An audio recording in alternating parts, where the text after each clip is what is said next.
बिस्मिल्लाहिर्रहमानिर्रहीम अस्सलाम वालेकुम। Welcome to my YouTube channel all in one tech KSA। आज एक नई इन्फॉर्मेशन अपडेट के साथ हाज़िर हुए हैं। आज हम आर्टिकल 85 पढ़ेंगे। लॉ 85 में वर्कर्स के हक में क्या है। 85 आर्टिकल जो है उसमें कौन सी चीज़ें हैं जिनका जानना वर्कर्स के लिए बहुत ज़रूरी है। अगर आप भी सऊदी अरबिया में रहते हैं और सऊदी अरबिया के लाज और कानून के बारे में, आर्टिकल्स के बारे में जानना चाहते हैं तो इस चैनल को सब्सक्राइब ज़रूर कीजिएगा। सऊदी अरबिया से रिलेटेड न्यूज़, इंफॉर्मेशन, ट्रांसफ़र से रिलेटेड न्यूज़ अपडेट के साथ हम आपके लिए मुख्तलिफ़ किस्म की वीडियोज़ लाते रहते हैं। तो चलिए सबसे पहले बात कर लेते हैं कि आर्टिकल 85 में किस चीज़ का जिक्र है।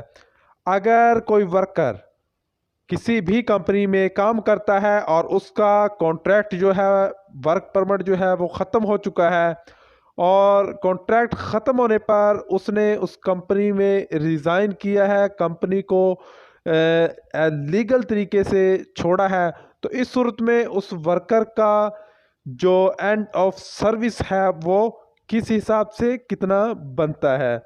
सबसे पहले अगर आपने उस कंपनी में 2 साल से कम का अरसा काम किया है तो इस सूरत में आपका एंड ऑफ सर्विस जो है वो ज़ीरो है। आपको कुछ भी एंड ऑफ सर्विस नहीं मिलेगा अगर आप 2 साल से पहले कंपनी को छोड़ते हैं।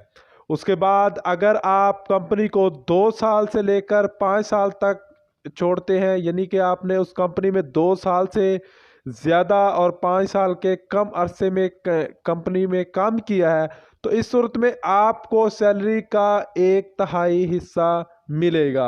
यानी अगर आपकी सैलरी 800 रियाल है तो आपको 200 रियाल जो है वो आपका बेनिफिट एंड ऑफ सर्विस मिलेगा।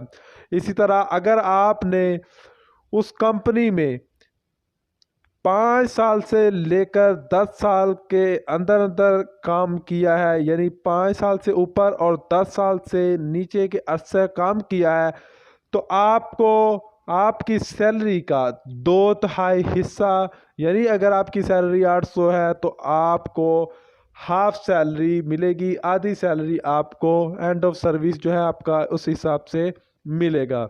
इसी तरह अगर आपने किसी कंपनी में 10 साल से ज़्यादा का अरसा काम किया है, 10 साल या 10 साल से ज़्यादा का अरसा काम किया है, तो आपको मुकम्मल सैलरी के हिसाब से जितने साल आपने काम किया है आपको एंड ऑफ सर्विस मिलेगा।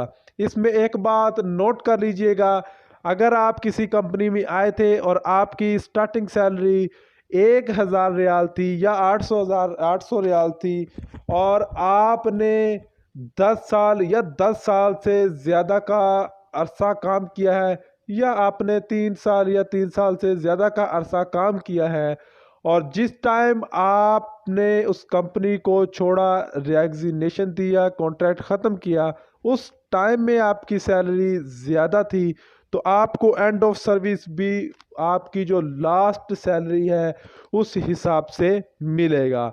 यानी जब आप कंपनी में आए थे उस टाइम में आपकी सैलरी 1000 थी, लेकिन जब आपने कंपनी को छोड़ा उस टाइम में आपकी सैलरी जो है वो अगर 2000 रियाल थी, तो आपको एंड ऑफ सर्विस भी 2000 रियाल के हिसाब से ही मिलेगा। तो आर्टिकल 85 में ये कुछ कवानीन थे जो जो कंपनीज हैं उनको लाजम देना होंगे और इमीडिएटली जो है वो फ़ौरन से उस वर्कर को उसके एंड ऑफ सर्विस बेनिफिट जो है वो पे करना होंगे। सऊदी अरबिया में रहते हुए सऊदी अरबिया के जितने भी लाज हैं उनके बारे में जानना आपका हक है, चाहे वो आपको उस टाइम में उसकी ज़रूरत हो या ना हो। वीडियो अच्छी लगी है तो वीडियो को लाइक ज़रूर कर दें और अपने दूसरे फ्रेंड्स को भी शेयर कर दिया करें ताकि उनको भी इस तरह की इन्फॉर्मेशन मिलती रहे। तो इंशाल्लाह जल्द ही नई इन्फॉर्मेशन, नई अपडेट के साथ हाज़िर होते हैं। तब तक के लिए इजाज़त दीजिए। अल्लाह हाफ़िज़।